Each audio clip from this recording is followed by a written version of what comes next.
Assalamualaikum warahmatullahi wabarakatuh. Halo teman-teman semua, perkenalkan nama saya Desika Turnaresa Soleh, mahasiswa magang dari Fakultas Hukum Universitas Hairun, Kota Ternate. Jadi di video kali ini saya mau kasih tahu nih ke teman-teman semua apa aja sih peran dan tugas dari bagian pengadilan agama, yang mana ada dari PTSP, kemudian ada dari hakim, kemudian ada dari kesekretariatan, dan juga ada dari kepanitraan. Yuk ikutin. Halo teman-teman, perkenalkan nama saya Novani Fatalahiku. Di sini saya akan menjelaskan mengenai apa aja sih tugas dari PTSP. Tugas PTSP atau pelayanan terpadu satu pintu adalah 1. Menerima permohonan, 2. Memberikan informasi, 3. Konsultasi, dan lain-lain. Dalam tugas-tugas ini, PTSP di Pengadilan Agama berusaha untuk memberikan pelayanan yang terbaik, yang cepat, dan transparan kepada masyarakat.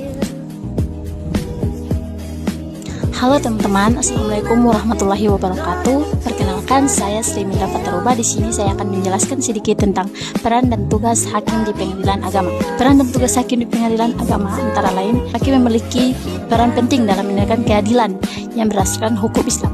Tugas pokok mereka adalah memeriksa, mengadili, dan memutuskan perkara, antara lain yang berkaitan dengan hukum keluarga, hukum waris, dan hukum ekonomi syariah. Secara umum, tugas hakim di pengadilan agama yaitu menerima dan memeriksa perkara, menyidangkan perkara dan memutuskan perkara, dan yang terakhir yaitu mengawasi putusan. Tugas-tugas spesifik hakim pengadilan agama antara lain yaitu mediasi, yang kedua pendidikan hukum, dan yang ketiga ada konsultasi hukum, dan yang terakhir ada pengembangan hukum. Mediasi sendiri, hakim mendamaikan orang yang bersengketa sebelum memutuskan perkara. Konsultasi hukum, hakim memberikan konsultasi kepada masyarakat untuk yang mana menyelesaikan masalah-masalah mereka berkaitan dengan hukum Islam. Ada juga pendidikan hukum, hakim memberikan pendidikan untuk menegakkan kesadaran hukum bagi masyarakat sendiri. Untuk pengembangan hukum, hakim memberikan peran aktif untuk menyelesaikan masalah-masalah sesuai dengan pengembangan zaman. Halo, perkenalkan nama saya Aprian Imran. Di sini saya akan menjelaskan tentang bagian kepanitraan. Tapi sebelumnya harus kita ketahui, di dalam kepanitraan terbagi menjadi 2, yaitu panitra pengganti dan panitra muda. Panitra pengganti adalah pegawai pengadilan yang bertugas penting untuk membantu majelis hakim dalam menjalankan persidangan. Tugas utama mereka yaitu yang pertama, mencatat jalannya persidangan, yang kedua, membuat berita acara, yang ketiga, mengetik konsep putusan, yang keempat, menandatangani berita acara dan putusan, yang kelima, melaporkan kegiatan persidangan. Selanjutnya, panitra muda. Panitra muda memiliki tugas yang lebih luas daripada panitra pengganti. Secara umum, panitra muda bertanggung jawab atas seluruh kegiatan administrasi peradilan dalam bidang-bidang tertentu, yaitu seperti yang pertama, menetapkan nomor perkara, yang kedua, mengatur jadwal sidang, yang ketiga, mengelola berkas perkara, yang keempat, melakukan pengawasan terhadap panitra pengganti, yang kelima, melakukan pelaporan kepada pimpinan. Sekian. Assalamualaikum warahmatullahi wabarakatuh. Perkenalkan, nama saya Julfi. Di sini saya akan menjelaskan mengenai satu bidang yang ada di pengadilan agama, yakni bidang kesekretariatan. Terdiri atas 3 kepala subbagian.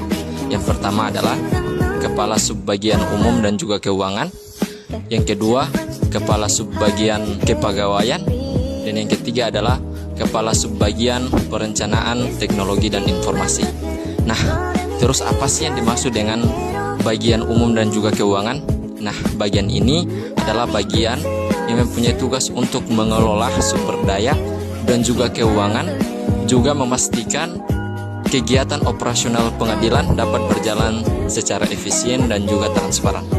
Dan yang kedua adalah bagian kepegawaian.